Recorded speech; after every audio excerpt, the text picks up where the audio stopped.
Hey everyone, आज मैं explain करने वाली हूँ द बॉय नेक्स्ट वर्ल्ड के एपिसोड 6 को। एपिसोड की शुरुआत में सर की मॉम के लिए काम करने वाला पर्सन फू से बोलता है तुम्हें सर से ब्रेकअप करने के लिए कितने पैसे चाहिए। फू उस पर्सन से कहता है ऐसा कैसा रहेगा कि तुम अपने पैसे हार्ट पेशेंट्स के लिए सेव कर लो, कम से कम इससे तुम्हारा दिल तो काइंड हो जाएगा। ये बोलकर वो वहाँ से चला जाता है। फू के जाने के बाद वो पर्सन किसी को कॉल लगाता है और ये सीन यहीं पर कट हो जाता है। दूसरी तरफ फू अपने आप से बोलता हुआ आ रहा था कि सर की फैमिली किस टाइप की है और उसकी मॉम अपने आप को माँ कैसे बोल सकती है, कि तभी उसे सर का भाई जोन ग्रीट करता है। फू अपने मन में कहता है कोई मुझे बताओ कि ये सब क्या चल रहा है, मेरे सामने रैंडम लोग आकर क्यों खड़े हो जा रहे हैं। इधर सर के रूम में विम सर और फू की पिक्स को देख रहा था, जहाँ वो सर से पूछता है तुम कब से फू को डेट कर रहे हो। सर कहता है जब हम किसी को बहुत ज्यादा लाइक करते हैं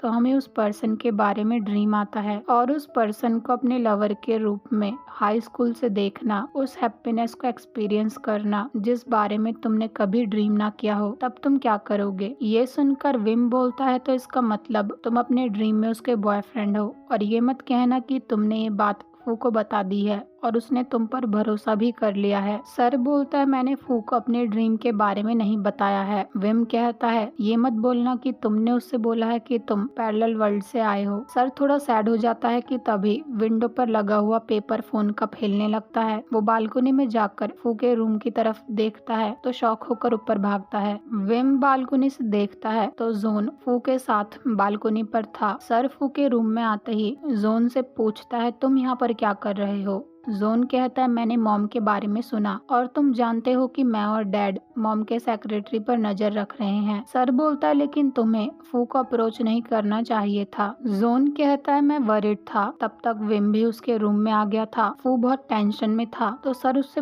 पूछता है क्या हुआ, जहाँ जोन सर को बताता है कि मॉम ने फू से डील करने के लिए किसी को भेजा था कि फू को तुमसे ब्रेकअप करने के लिए कितने पैसे चाहिए। ये सुनकर विम कहता है मुझे पता था कि वो ऐसे चुप बैठने वाली नहीं है। जोन कहता है मुझे लगता है कि मॉम फू को टारगेट कर रही है। फू बोलता है लेकिन तुम्हें ऐसा क्यों लगता है, जहाँ विम फू से कहता है तुम इस पर्सन को जानते हो राइट, ये फू का छोटा भाई जोन है और इन दोनों की मॉम की बात करें तो वो बिल्कुल साइको हैं। पहले भी वो बिल्कुल क्रेजी थी। वो हमेशा इनके डैड को अपनी प्रॉपर्टी की तरह ट्रीट करती हैं। इनके डैड किसी से बात भी नहीं कर सकते। सर ये सब देखने के बाद भी चुप रहा, लेकिन वो आगे कुछ बोलता कि तभी जोन बोलता है मेरी मॉम ने हमारे स्कूल टीचर को तब तक हैरेस किया जब तक उन्होंने सुसाइड नहीं कर लिया। ये सब सुनकर फू शॉक हो जाता है और अब हमें पास्ट का सीन दिखाया जाता है, जहाँ सर की मॉम उस टीचर को जोर का थप्पड़ मारकर कहती है क्या टीचर की जॉब तुम्हारी नीड्स को पूरी नहीं कर पा रही है, जो अब तुम मेरे पति को भी फंसाने लगी हो। वो उस टीचर को बहुत गंदे गंदे शब्द बोलती है, जहाँ वो उस टीचर को पूरे स्कूल में बदनाम भी कर देती है। विम कहता है सर के डैड को इस बारे में कुछ भी पता नहीं था। उन्होंने सोचा कि अगर वो उस टीचर से दोबारा नहीं मिलेंगे तो उनकी वाइफ शांत हो जाएंगी, लेकिन ऐसा नहीं हुआ। पूरी सोसाइटी में इस तरह से बदनाम होने की वजह से उस टीचर ने सुसाइड कर लिया और जब ये बात सर के डैड को पता चली तो उन्होंने डिवोर्स की मांग करी। लेकिन सर की मॉम ये सब सुनकर इतनी पागल हो गई थी कि उन्होंने अपने ही बच्चों को उनके डैड के सामने मारा। वो इस बात से सेटिस्फाई हो रही थी कि सर के डैड कुछ भी नहीं कर पा रहे हैं और सर की मॉम ने कहा कि अगर उसके डैड को डिवोर्स चाहिए तो एक बच्चे को मॉम के साथ ही रहना होगा। और इस प्रोसेस में जिस पर्सन ने सफर किया वो सर था, क्योंकि सर के डैड ने जोन को चुना। फू सर को कंफर्ट देता है तो सर कहता है डैड ने बिल्कुल सही फैसला लिया क्योंकि जोन मुझसे छोटा है। फू कहता है अगर तुम बड़े हो तो इसका मतलब ये नहीं है कि तुम स्ट्रॉन्ग और टफ हो, उस समय तुम बस 8 साल के थे। सर कहता है लेकिन मैं ठीक हूँ। विम बोलता है अब तुम जानते हो कि वो क्या कर सकती है, वो बस सर को एक रिवेंज टूल की तरह देखती है। मैं श्योर हूँ कि तुम जानते भी नहीं हो कि सर को घर से बाहर निकलकर इस तरह की लाइफ जीने के लिए क्या ट्रेड करना पड़ा। फू सर से पूछता है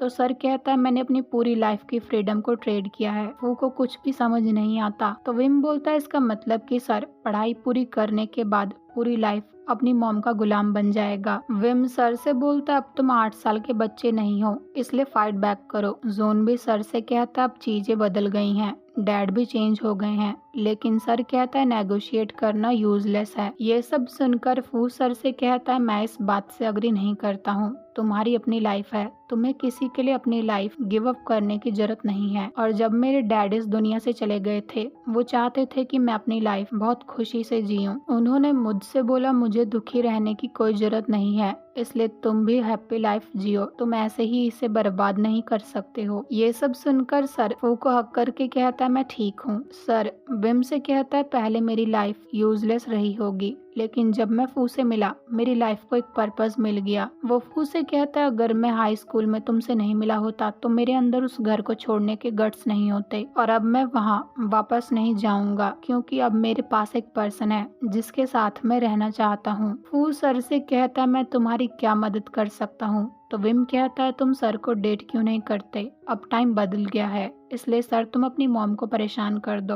और उन्हें दिखा दो कि वो मनमानी नहीं कर सकती हैं, उनके पास मनी है तो तुम्हारे पास भी है, अगर वो लोगों को हायर करेंगी तो तुम भी करो। सर कहता है लेकिन मैं फू को यूज नहीं करना चाहता हूँ। फू बोलता है पर मैं इस बात से अग्री करता हूँ, माना इससे मैं उनका टारगेट बन जाऊंगा, लेकिन तुम उन्हें दिखा दो कि तुम्हारी अपनी लाइफ भी है। और मुझे ये बात बहुत बुरी लगी कि उन्होंने मुझे मनी ऑफर करी। ये सब सुनकर विम जोन से कहता है वैसे मुझे तुम्हारे भाई का बॉयफ्रेंड काफी पसंद आया। अगले सीन में सर जोन से बोलता है अगली बार यहाँ आने से पहले मुझे बता देना। जोन स्माइल करके कहता है क्यों, तुम्हें फू की चिंता है? मैंने आज तक आने से पहले कभी भी तुम्हें नहीं बताया है। सर कहता है तुम मेरे भाई हो और तुम इस बात को अच्छे से जानते हो कि मैं फू को तुम्हें नहीं दूंगा। जोन कहता है डैड तुम्हारे लिए वरीड है। सर बोलता है जाकर उन्हें बता दो कि वो चिंता ना करें। जोन कहता है क्या तुम अब भी उन पर गुस्सा हो? तुम जानते हो कि जो कुछ भी हुआ उसके लिए वो गिल्टी फील करते हैं, और सबसे ज्यादा तुम्हारे बारे में, और अगर मैं तुमसे पहले पैदा हुआ होता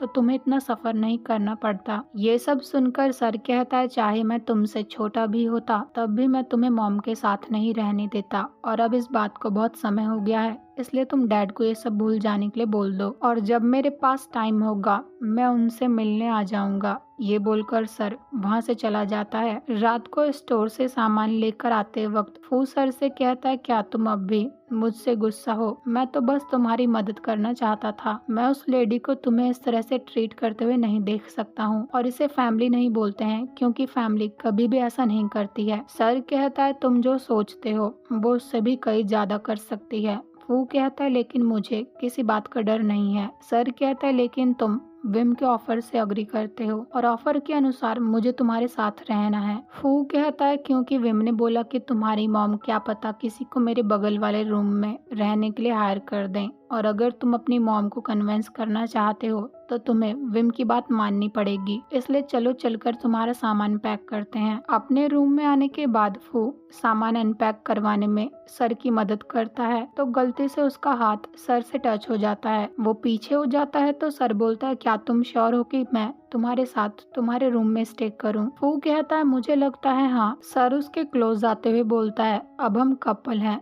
तो मैं तुम्हारे साथ कुछ भी कर सकता हूँ। वो फू के क्लोज आकर उसे किस करता है, जहाँ फू तो बहुत ज्यादा नर्वस हो गया था। सर उसे टीज करके कहता है क्यों, क्या तुम डर गए? लेकिन फू कहता है मुझे क्यों डरना चाहिए, ये कोई बड़ी बात नहीं है। वो आगे बढ़कर सर के लिप्स पर किस करके कहता है चलो आगे बढ़ो, लेकिन सर उसके फोरहेड पर मारकर कहता है अगर ऐसा कुछ होता है तो बाद में रोना मत। फू कहता है मैं ये प्रॉमिस नहीं कर सकता हूँ। तो सर कहता है मैं सोफा पर सोऊंगा। फू कहता है लेकिन बेड वार्म है। ये बोलकर वो सोने चला जाता है। रात को फू को नींद नहीं आ रही थी। वो सर के पास जाता है जो लैपटॉप पर काम करने में बिजी था। वो सर से कहता है क्या मैं तुम्हारे साथ बैठ सकता हूँ, लेकिन सर बोलता है नहीं। फू बोलता है मुझे नींद नहीं आ पा रही है। तो सर उसे पेपर कप फोन देकर कहता है अब मैं तुम्हारे साथ मूव इन हो गया हूँ, इसलिए मैंने ये पेपर कप फोन बालकनी से रिमूव कर दिए हैं, इसलिए कप पकड़ो और सोने जाओ। वो दोनों उस फोन के थ्रू ही बात करते हैं। जहाँ फू बोलता है मुझे नींद नहीं आ रही है तो सर उसे एक सॉन्ग सुनाकर कहता है अब सोने का टाइम हो गया है। तो फू भी हाँ बोलता है। अगली सुबह विम बड़े टशन में अपनी क्लास में आकर रोम से पूछता है क्या तुमने सर को देखा? रोम कहता है क्या तुम मुझसे पूछ रहे हो? क्या मैं उसका बॉडीगार्ड हूँ? तुम सर की मॉम की तरह हो, लेकिन तुम ये बात नहीं जानते कि वो कहाँ है, तो मुझे उसके बारे में कैसे पता होगा? ये बोलकर वो फोन में बिजी हो जाता है। तो विम रोम से बोलता है तुम मुझसे सिर्फ ये पूछो कि सर कहाँ है। रोम बोलता है लेकिन क्यों? मुझे उसके बारे में जानने में कोई इंटरेस्ट नहीं है। क्या तुम पागल हो गए हो? लेकिन विम रोम का फोन छीन कर कहता है जल्दी पूछो। तो रोम भी उससे पूछता है बताओ सर कहाँ है? विम बड़े टेंशन में कहता है वो अपने पार्टनर के साथ है। ये सुनकर सारी क्लास उसकी तरफ देखने लगती है। पूरी क्लास में सर के बारे में बात होने लगती है कि अचानक वो किसे डेट करने लगा है। विम का मिशन पूरा हो गया था। दूसरी तरफ वो सर के साथ बैठकर लंच कर रहा था, जहां आशी उन दोनों को पीछे से छुपकर देख रहा था। वो सबके सामने सर को अपने हाथ से खाना खिला रहा था। तो सर कहता है क्या तुम्हें सच में मेरी मॉम से डर नहीं लगता है? वो बोलता है नहीं, मैं बेशक सॉफ्ट दिखता हूँ, लेकिन मैं किसी को अपने आप को हर्ट नहीं करने दे सकता हूँ। सर कहता है मुझे डर लग रहा है। ये सब दूर खड़ा आशी भी देख रहा था। वो कहता है मुझसे ये सब एक्सेप्ट नहीं किया जा रहा है। टी पीछे से आकर आशी के हेड पर जोर से मारकर कहती है तुम अपने आप से क्यों बात कर रहे हो? तो आशी बोलता है क्या तुम्हें नहीं दिखाई दे रहा है? पूरे कैंपस में बात फैल गई है कि फू का बॉयफ्रेंड है। वो जानता था कि मुझे सर से डर लगता है, लेकिन फिर भी वो सर को डेट कर रहा है। मेरा दोस्त मेरे साथ ऐसा कैसे कर सकता है?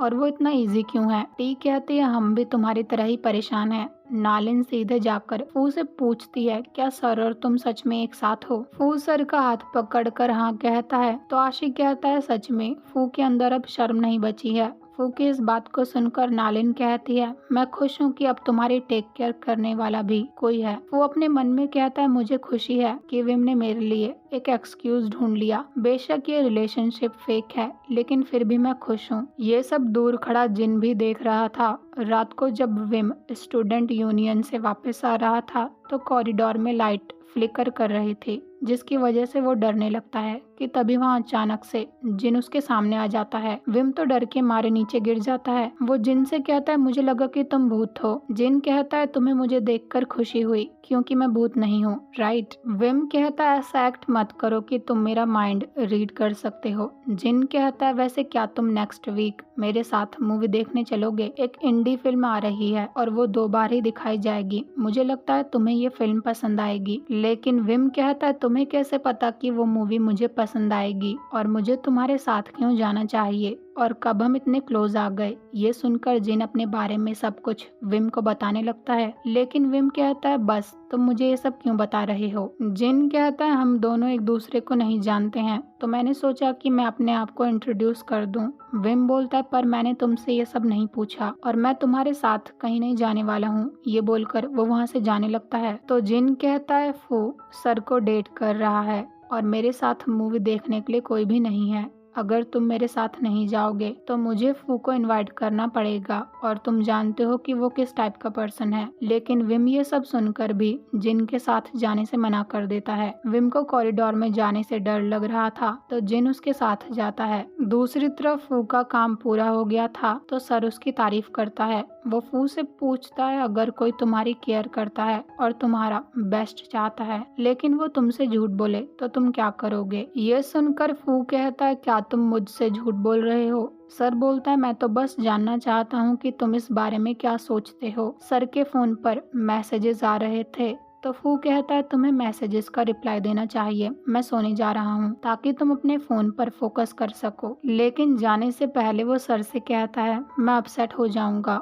और उससे पूछूंगा कि उसने मुझसे झूठ क्यों बोला, लेकिन रीजन जानने के बाद ही मैं डिसाइड करूंगा कि मुझे उससे गुस्सा रहना चाहिए या नहीं। सर देखता है उसे विम ने बहुत सारे मैसेजेस किए हुए हैं जहाँ वो कहता है क्या तुमने फू के दोस्त को मेरी लाइन आईडी दी थी? अब वो मुझे मैसेज करना बंद नहीं कर रहा है। मैंने उससे बोला कि मैं मूवी देखने नहीं जा पाऊंगा और क्या तुमने उसे ये बात बताई कि मुझे इंडी मूवीज पसंद है? सर तो वैसे ही परेशान था। रात को फू को काफी बुरा सपना आ रहा था। सर जब ये देखता है कि फू नींद में बहुत परेशान हो रहा है तो वो उसे नींद से जगाकर पूछता है क्या तुम ठीक हो? मुझे आवाजें सुनाई दी इसलिए मैं तुम्हारे रूम में आया हूँ। फू सर को हक करके रोने लगता है तो सर उसको कंफर्ट देता है जहाँ वो उसके चेक्स और आइस पर किस भी करता है। फू कहता है मुझे मेरे डैड के बारे में ड्रीम आया था, मुझे वो याद तो नहीं है, लेकिन मुझे याद है कि जब भी मेरे डैड की डेथ एनिवर्सरी आने वाली होती है मुझे हर बार ड्रीम आता है और जब मैं उठता हूँ तो मुझसे रोना बंद ही नहीं होता। मैं लोनली फील करता हूँ, ऐसा लगता है कि सिर्फ इस दुनिया में एक मैं ही अकेला बचा हुआ हूँ, लेकिन अब तुम मेरे साथ हो,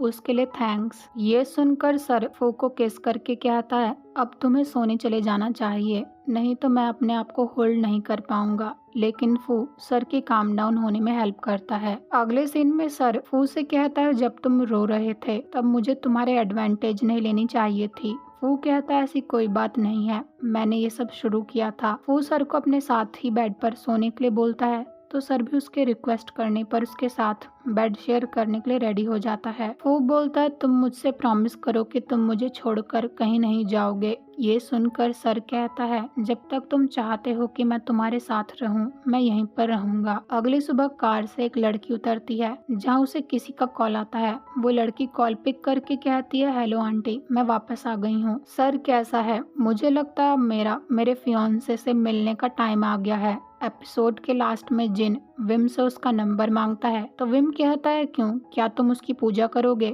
जिन कहता है मुझे तुम्हारा नंबर कॉल करने के लिए चाहिए, ना कि पूजा करने के लिए। विम बोलता है मैं तुम्हें अपना नंबर नहीं दूंगा। जिन कहता है तो लाइन आईडी दे दो, लेकिन विम कहता है वो तो मैं यूज ही नहीं करता हूँ। विम ये सब झूठ बोल रहा था। वो जिन को गाली देकर वहाँ से जाने लगता है तो जिन कहता है तुम सच में जो सोचते हो वही बोलते हो, लेकिन विम कहता है मैं किसी को वो नहीं करना चाहता हूँ, इसलिए मेरे साथ यहाँ तक आने के लिए थैंक्स। उसके जाने के बाद जिन विम की लाइन आईडी सर्च करता है जो उसे मिल भी जाती है और ये एपिसोड यहीं पर एंड हो जाता है। मिलते हैं अगले एपिसोड में। Thank you so much for watching.